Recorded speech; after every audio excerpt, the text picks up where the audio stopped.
Assalamualaikum warahmatullahi wabarakatuh. Tabi pun. Saya Siti Munawarah dari TK 1 Atap Airingki, Kecamatan Rebang Tangkas, Kabupaten Waikanan, Provinsi Lampung. Izinkan saya berbagi praktik baik kepada seluruh kepala sekolah di seluruh Indonesia, termasuk pelosok tanah air terdalam, agar lebih semangat lagi. Sesuai dengan logo Hari Guru Nasional 2025, GTK Hebat, Indonesia Kuat. Topik yang saya pilih ialah program sekolah dengan judul Kolaborasi antara masyarakat dan warga sekolah untuk mewujudkan pendidikan Indonesia yang merata. Selamat menyaksikan. Beberapa menit ke depan kita akan menikmati perjalanan saya selama menjadi kepala sekolah. Dengan tantangan seperti itu dan masih banyak lagi perjalanan yang harus saya hadapi di depan sana.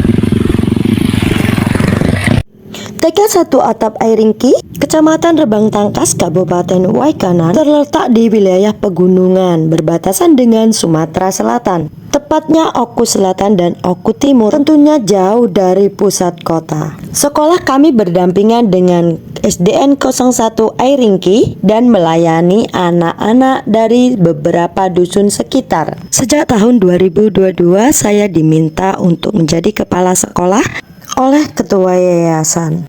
Karena saat itu di sana kekurangan tenaga pendidik, terutama untuk kepala sekolah dan guru lulusan PG PAUD. Walaupun jauh dari perkotaan dan berada di pegunungan pedesaan dalam, antusias warga sangatlah bagus. Hal itu membuat hati saya tergerak untuk mendidik di sana.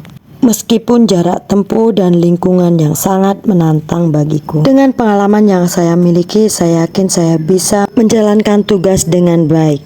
Untuk mencapai sekolah, guru dan siswa harus melewati jalanan yang berliku dan sangat licin ketika hujan tiba. Kami harus melewati kebun kopi, kebun karet, dan kebun sawit milik warga. Kadang juga kami melewati hutan sedikit. Jembatan ini bagus, tapi sayang belum bisa dilewati oleh kendaraan roda 4 karena ruasnya. Kami bersyukur sekali karena sudah ada jembatan, tidak lagi naik rakit seperti waktu lalu. Ini akses jalan yang menuju ke sekolahku. Belum ada jembatan di sini, tapi alhamdulillah sudah dicor. Dan aku tidak lagi takut basah kuyup ketika berangkat sekolah dan pulang sekolah. Ini adalah video lama ketika saya mau melewati. Saya selalu menunggu ada orang yang mau membantu saya untuk menyeberangkan. Selain bebatuan ini sangat licin, saya juga belum paham tentang lekukan batu yang ada di dalam air sungai ini. Terkadang ramai, terkadang sepi sendiri di sini. Saya selalu semangat menunggu sampai ada orang yang mau menolong saya untuk bisa melewati sungai ini. Mengumpulkan niat yang banyak, mengumpulkan keberanian pastinya, agar aku tidak bergantung kepada orang lain. Saya tidak tahu di depan sana nanti ada harapan apa untuk saya. Tapi saya selalu berharap semoga suatu saat ada berkah lain untuk keluarga saya dengan saya mengabdi di sana. Setelah sekian lama saya mengumpulkan keberanian, akhirnya saya mencoba, tentunya dengan segala ketakutanku, dan aku terjatuh. Video ini bukan rekayasa, video ini bukan juga adegan ulang, tapi ini video lama, hanya untuk pengingatku agar aku tetap bersemangat, karena perjuanganku dulunya lebih dari ini.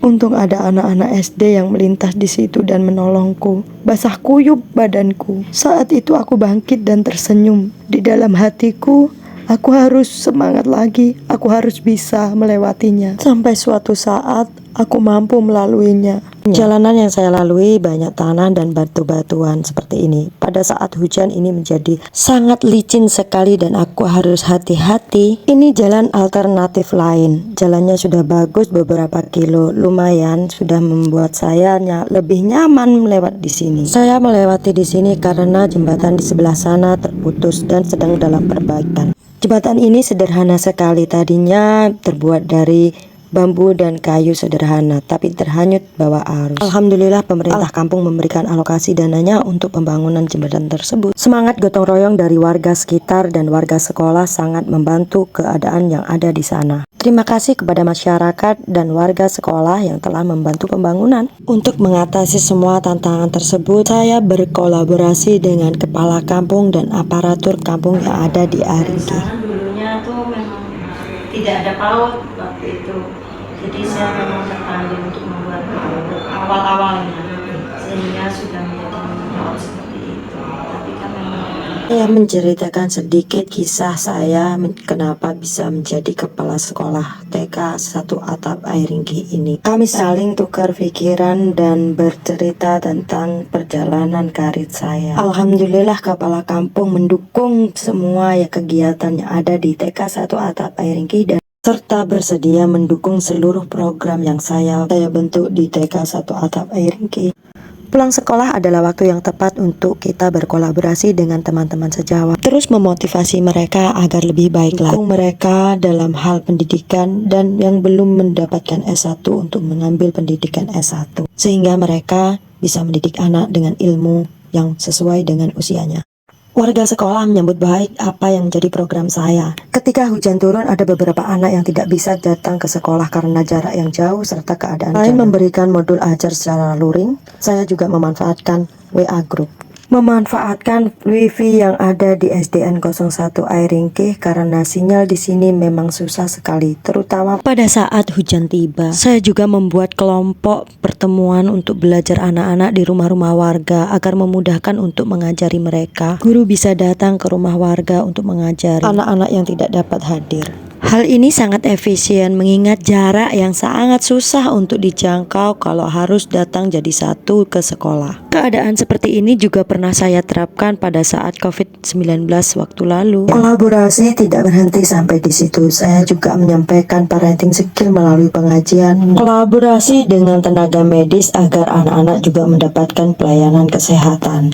Dan pendidikan bisa merata sampai ke dalam-dalam kampung meskipun di pucuk gunung. Pendidikan luring dan daring saya dapatkan pada saat PCP lalu beberapa tahun lalu oleh Kementerian Pusat. Selain saya imbaskan untuk teman-teman pendidik di Kabupaten Waikanan, saya juga mengimbaskan kepada kepala sekolah yang ada di lingkungan saya. Memberi parenting kepada wali murid, memberikan kesadaran bahwa mendidik tidak hanya tugas guru.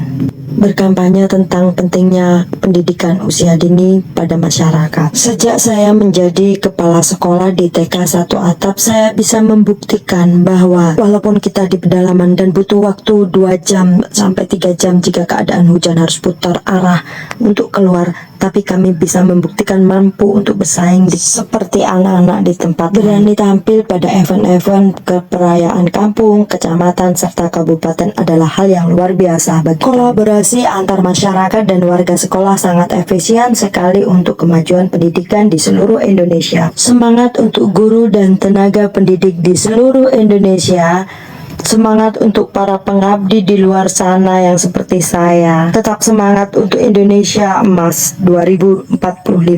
Mewujudkan pendidikan yang merata di seluruh tanah air Indonesia.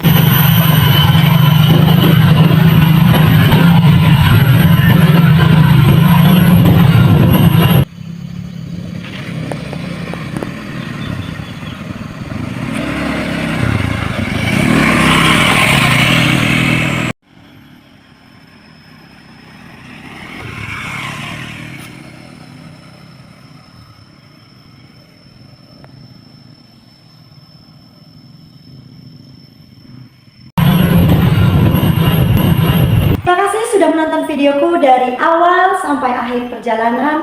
Semoga bisa menginspirasi teman-teman pendidik PAUD di seluruh Indonesia. Saya akhiri. Wassalamualaikum warahmatullahi wabarakatuh. Tetap semangat.